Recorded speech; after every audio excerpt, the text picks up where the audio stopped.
We're starting off with Jyoti Nanra and biscotti. Oh.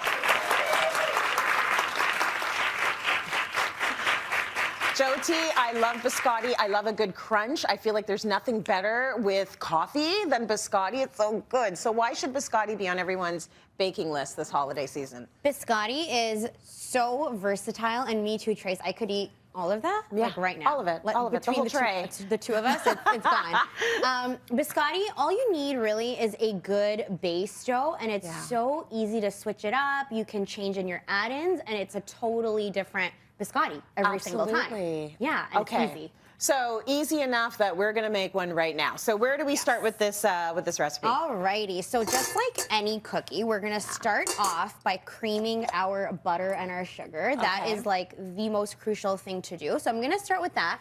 If you could just whisk together all our dry ingredients for me. You got it.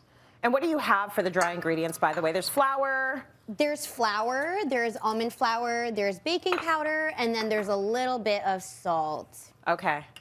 I feel like I put in one extra dry that I shouldn't have. Did I ruin it already? Is this the almond flour? That is the almond flour. Okay. I don't know what the other two things were, but we'll see how it turns. Oh, I think we added in. Oh, that's okay. What did I do? No, nothing. Jyoti, what did I do? Even when I was doing it, I was like, this is wrong. It's gonna turn out beautifully. What I put in there? You added a little extra flour. I knew it, because before when we were discussing, that bowl wasn't there. No, it wasn't. Yeah. That was for your hands, but that's okay. We have gloves. Oh, that's right. We did discuss that. We have gloves. Okay. We're good. Okay. Maybe I'll take a little bit out that I can put in my hand. Whatever. It's not like baking's a science or anything. It's going to be perfectly fine. Okay, that is beautiful. It's gonna turn out, I promise you. It sure is. It 100% will. Okay. Okay, so we're just gonna cream up this butter and sugar. Okay, and biscotti, of course, means baked twice. Yes. So you want to make sure you're starting out with the right base.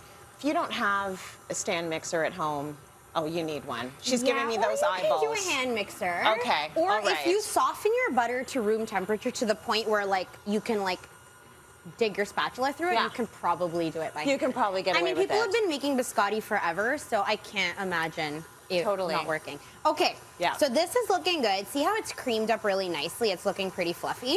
Yep. It looks that's good. Beautiful. Yeah, we're gonna add in our egg. I'd actually just eat that. It looks really good. You think so? Yeah, I would. I totally would.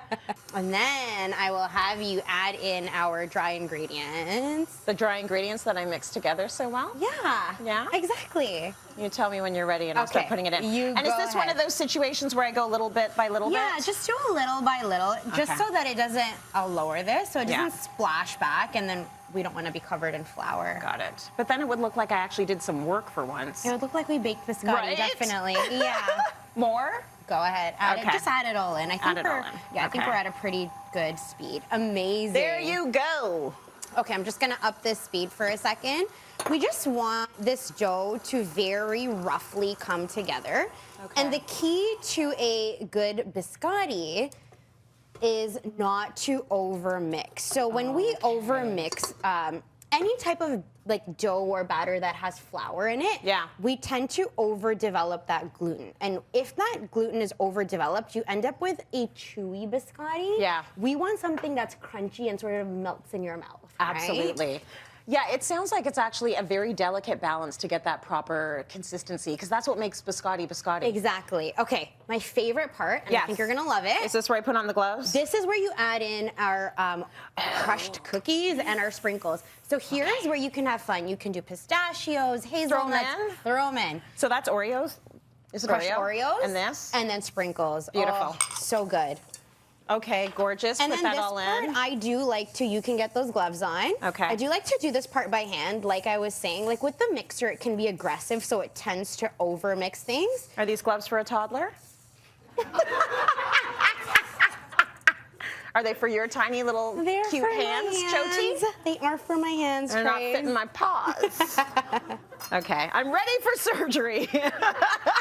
Amazing. So this is what your dough looks like. See how it's kind of sticky? It looks almost like a shortbread dough. Yeah. So now you just shape this into a log. It And doesn't this is have where to I be... was supposed to use the powder, the flour. Yeah, Like exactly. that? There you go. We made up for it. Okay, good. So you need to be in a log now. Yeah. Like that? Yep. That's beautiful. That's perfect. Okay. Yay, Any amazing. longer, or is that good? That's good. Okay, see, I did something right, okay? So you go home and tell your family that. All right, now what do we do? Now we're gonna bake this guy. Okay. And so we bake at 350 for about 25 minutes. We want the top of this to caramelize. Is it hot? No, this is good. Okay. I was going to take it out, but I'm like, I And don't know. see if how it's it burnt goes hot. from a log to like, it almost spreads out a little bit. Like it looks so good. Let's show them. So this is our first bake. That's our first bake. So next step is? Grab this guy. Yeah. So this is super easy. So now at this point, all you're doing is after that first bake, you're just gonna slice. And then these guys Oh, that's so good. just go onto the baking sheet. Right. And now, once we have them all on, that goes into the oven. Right. And we can swap out. Okay. So this is what it looks like. See how they're nice and golden? Yes. Now And nice and warm. So now it's the time to do the dip. it's time to do the dip. So we're gonna dip the that side. bottoms. Okay. Just like that. Beautiful. And I like to just pop them on their side. Yeah. Just Maybe a like- little bit more. Yeah. Oh, that looks so Right? good. Then you would just repeat the process. Yes. That looks amazing. You can double dip if you like. So when you're done with this, because I know we're almost out of time, you put this in the fridge to set. You pop them in the fridge to set for about 10 minutes and they pop right off the parchment. So show us the final This is beautiful the final result. What do you think of that? Even with me mixing the wrong dry ingredients, it is beautiful. Jyoti, thank you so much. Of course, you can find this recipe up on our website. That is cityline.tv.